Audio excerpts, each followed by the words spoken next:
Welcome to this explainer. Today we're unpacking the foundational routing protocols that keep our entire digital world connected.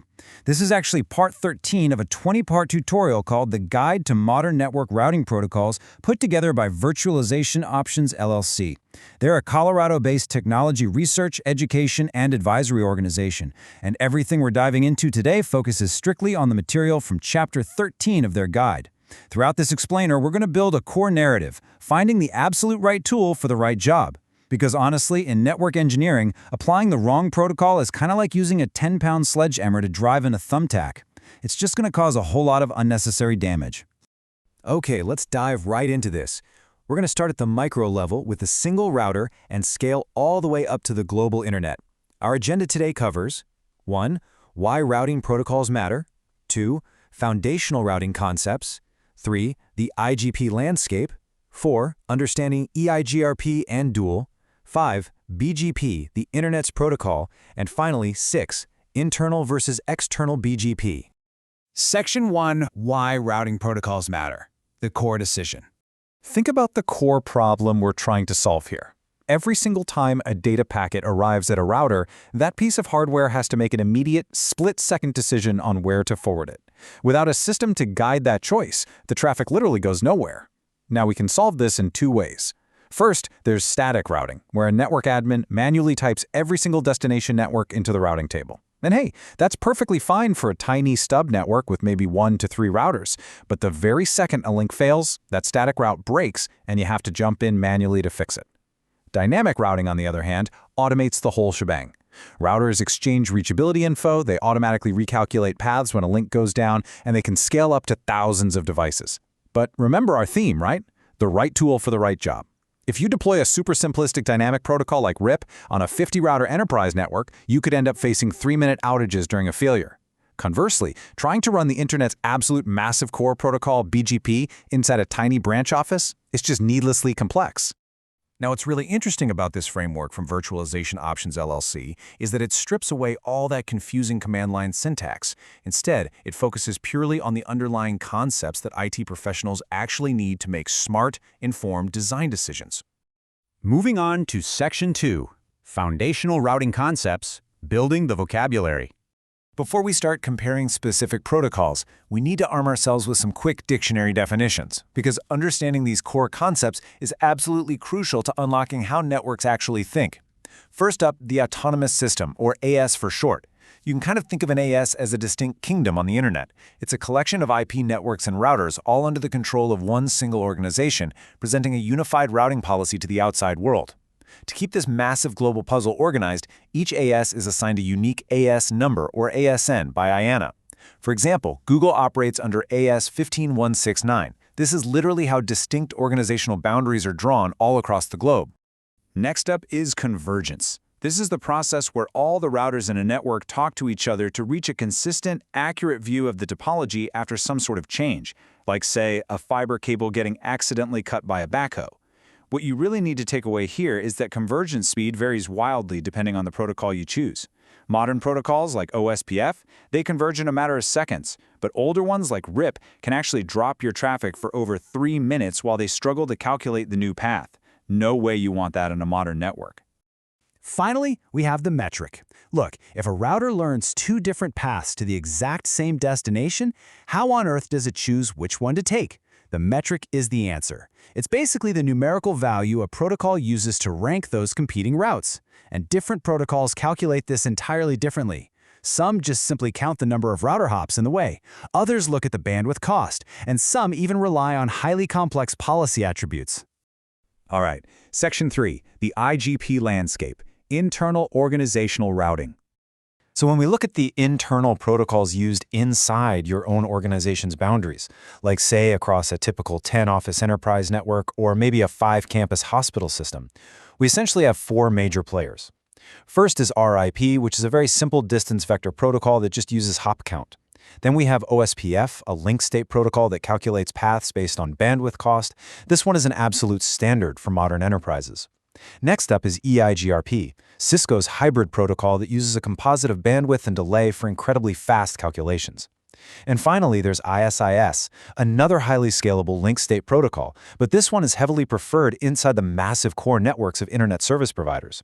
For most standard enterprises, though, OSPF and eIGRP are going to be your go-to tools. Now, let's talk briefly about why RIP is rarely used today. Honestly, its limitations are pretty severe for modern networks. Every 30 seconds, a RIP router just broadcasts its entire routing table to its neighbors, regardless of whether anything actually changed. I mean, that just wastes a massive amount of bandwidth.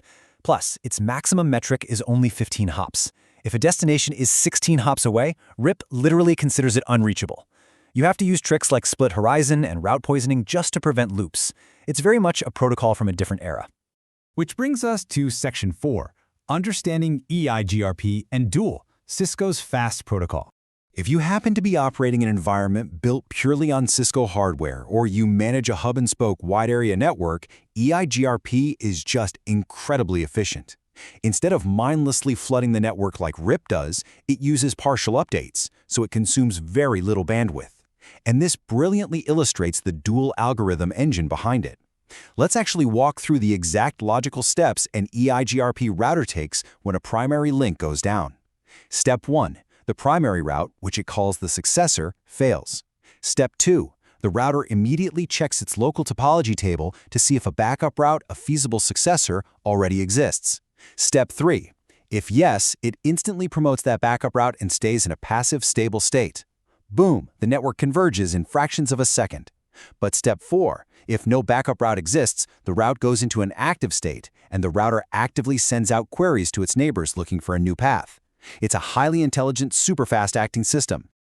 All right, now we're going to leave those internal organizational boundaries behind. We are zooming way out from the macro enterprise view to the global view, moving into the space where entirely different, massive organizations have to route traffic to one another. Section 5. BGP, the Internet's protocol. Welcome to BGP, the Border Gateway Protocol. This is literally the only exterior gateway protocol in widespread use today. It is the protocol that makes global IP reachability possible. It's what routes your traffic from a browser in your living room to a web server halfway across the world. And to put that into perspective, over 900,000. That is the approximate size of the current IPv4 internet routing table carried by BGP. When you're dealing with a database of nearly 1 million routes, well, your priorities completely change. BGP absolutely cannot afford to recalculate the entire internet every time a single link flaps somewhere in the world. It must prioritize extreme stability over raw speed. So the crucial point here is how BGP fundamentally differs from those internal protocols we just discussed. BGP is a path vector protocol. Instead of building a localized granular map of router links, it advertises the complete AS path. That's the actual sequence of autonomous system organizations a route has passed through. And it has this built-in safety net. If a router sees its own ASN in that path, it instantly drops the route, creating a pretty foolproof loop detection mechanism. Ultimately, BGP isn't really about speed at all. It's heavily focused on enforcing complex business and routing policies between internet giants. Section 6. Internal vs external BGP, the two flavors. Now, BGP actually comes in two distinct flavors, and understanding the difference is absolutely vital for anyone designing a network edge. Imagine a large university that needs to route traffic out to two different internet service providers. External BGP, or eBGP, happens between two different autonomous systems. So if your company connects to a cloud provider like AWS, you'd use eBGP over a direct one-hop connection. Internal BGP, or iBGP, on the other hand, runs entirely inside your own AS. It's used to take those external AWS routes you just learned and distribute them across your internal campus routers. But because iBGP operates internally, it relies on incredibly strict rules to prevent routing loops. The most critical rule? An iBGP router will never, ever re-advertise a route to another iBGP peer. Let's move to the next concept and see how this builds. Because of that strict no re-advertising rule I just mentioned, every single iBGP router inside your network must form a direct session with every other iBGP router. It has to be a full mesh. To put that in perspective, if you only have 10 internal routers, you suddenly have to maintain 45 separate BGP sessions. 45! This crazy scale problem is exactly why network engineers eventually have to implement advanced features like route reflectors as their networks grow. Well, we've covered incredible ground today, from the rigid simplicity of static routing to the algorithmic brilliance of eIGRP, all the way out to BGP literally holding the internet together. But I want to leave you with a provocative thought as we wrap up this explainer. You now know the mechanics of RIP, OSPF, eIGRP, and BGP. But if your organization migrates entirely to the cloud tomorrow, which of these protocols will still dictate your connectivity? Which of these tools will remain indispensable, and which will just fade away? Keep that in mind as you continue exploring network design. Thank you so much for joining us for this explainer, and we will catch you next time.